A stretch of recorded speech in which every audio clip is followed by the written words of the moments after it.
Hello mga ka-Spookify. Heto na ulit ang karugtong ng kwento. So gusto ni Buddy na puntahan namin sina Carla at ang buong pamilya na namamasyal sa perya nung gabing yun. Wala nang masasakyan papuntang sentro kaya maglalakad na lang kami. Habang nilalakbay namin ang napakatahimik na highway, nagkwekwentuhan kami ni Buddy para pambasag lang ng katahimikan. Tawa ako ng tawa sa mga biro niya. Ako nagyoyosi na nakikinig lang sa mga kalokohan ni Buddy.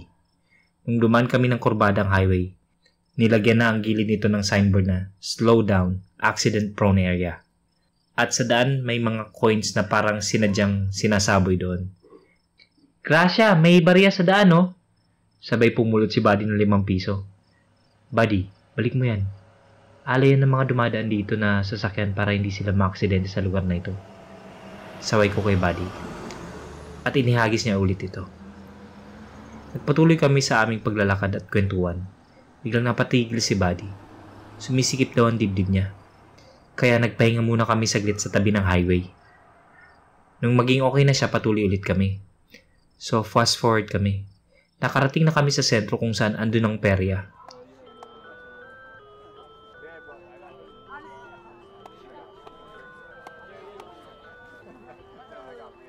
Maraming tao namamasyal kaya hinanap na namin ang pamilya na namamasyal dito.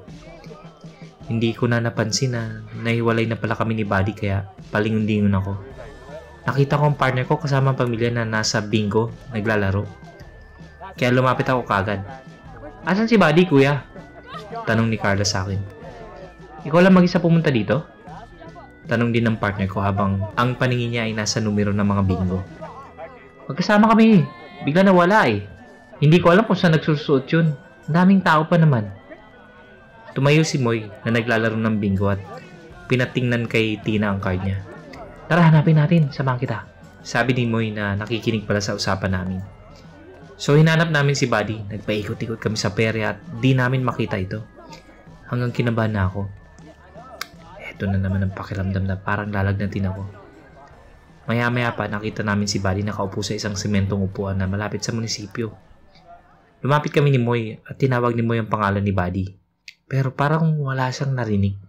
Nakatulala lang ito at nakatingin sa kawalan. Bago pa kami makalapit ni Moy, may humarang sa amin. Isang babae nakasuot ng sombrero at black t-shirt, skinny pants. Hahawakan niya sana kami pero nakaatras ako. Si Moy nahawakan niya. Hinila niya si Moy papunta kay Buddy at tila wala na sa katinuan si Moy. Nagulat ako sa nakita ko. Ang babaeng humarang sa amin ni Moy, nakita ko sa anino niya na iba sa panlabas niyang anyo. May sungay ito at may buntot. Pinagtabi niya si Moy at si Buddy na nakaupo at napansin ko rin na may 3 pang nakaupo sa ibang sementong upuan pero katabi lang nila Buddy. Pabalik na sa akin ang babae at tinitingnan ko talaga ang anino niya. Ganun pa rin, may sungay talaga ito at may buntot.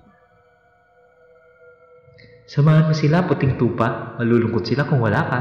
Hindi nakabuka yung bibig niya pero naririnig ko ang boses niya. Napatras ako. Nang makita ko mukha niya, ang kapal ng eyeliner at walang puti, puro itim at bilog na bilog ang kanyang mga mata. Napansin ko rin ang marka sa leeg niya, ang marka ng baliktad na cross. Teka lang, sinabi niya puting tupa. Tulad nung binatilyong parang taong grasa, ganun din ang tinatawag sa amin ni Buddy. Ang babaeng nasa harap ko ngayon ay isa sa mga satanism. Pero kakaiba ito sa lahat, kinakabahan ako sa kanya. Alam ko kung sino ka at hindi mo ako malilinlang. Tinalo ko ng ibang galamay mo. Impacto ka. Galit kong sambit sa kaharap kong satanism. Sinabi mong mahina ako? Nakaka-insulto ka kaya paparusahan ka ng mahinang sinasabi mo. Sabi ng satanism na nasa harap ko. Nakangiti lang ito at nakakalokong ngiti. Ang pinagtataka ko lang, bakit walang nakapansin sa amin nung mga oras na yun? Ibig sabihin nakapasok na ako sa bitag niya. Pumikit ako. Tinawag kong matandang ermitanyo sa pamamagitan ng dasal na Latin. Hindi niya ako binigo at nagpakita sa akin ito. Makiramdam ka. Buksan mo ang iyong kaisipan. Higpitan mo ang pananalig at gawin mo ang nararapat. Ito ang mga katagang sinabi ng matandang ermitanyo. Idinilat ko ang aking mga mata at ang babaeng satanism ay galit na galit. Kumuha ako ng yosi sa bulsa ko at sinindahan ko ito. Sabay ngiti ko sa kanya. Naalala ko pa rin sinabi sa akin ng matandang ermitanyo.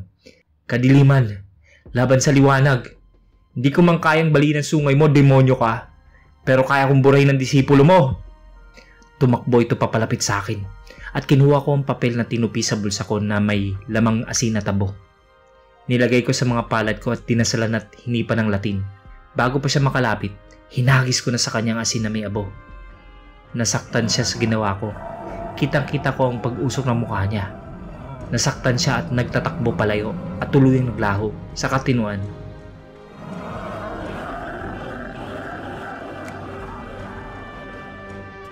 Lumapit na ako kay Buddy at Moy na parang wala sa katinuan. Nakita ko na hindi na pala suot ni Buddy ang cross na nakuha namin dun sa kuweba. Dinasalan ko sila Moy at Buddy. Nilagyan ko ng sign of the cross sa mga noo nila. Nagbalik ang kanilang katinuan at hindi nila alam ang nangyari. Tinatanong nila ako pero hindi ko na sinagot. Dahil kay Buddy ko lang sasabihin ng lahat pag kami lang dalawa mag-uusap. Matapos nun, bumalik kami sa may bingguan kung saan andun pa rin ang aming mga kasama naglalaro ng bingo. Abangan muli ang karugtong ng storya. God bless sa lahat. Kung gusto mong updated ka sa lahat ng bagong videos, click na ang subscribe button at notification bell. Maaari ka ring makatulong sa channel sa pagpunta sa Patreon page, yung link nasa description kung saan pwede ka magpadala ng pera sa channel. Maski $1 or 50 pesos per month napakalaking tulong na po.